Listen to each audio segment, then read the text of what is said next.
तेबे सांग मैंने आपनकर प्रिय धारावाहिक सीरियल भाग्य खेलुछि सिंदूर खेल आज एपिसोड रे आपण माने देखिबा को पाइबे जे आज लिपिका को ऊपर हेउथिबा अनेक को रोकिबा पई आयुष आगे आसंती।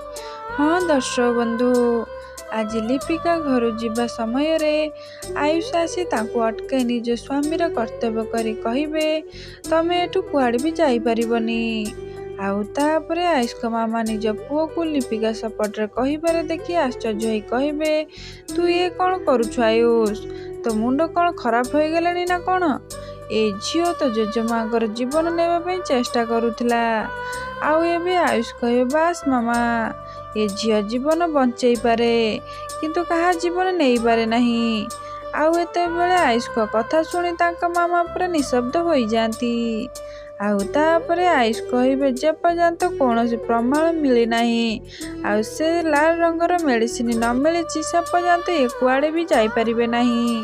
ते फ्रेंड्स आपण मानकु कौन लागुची आज आयुष लिपिका को साथ दे कौन ठीक करिसंती?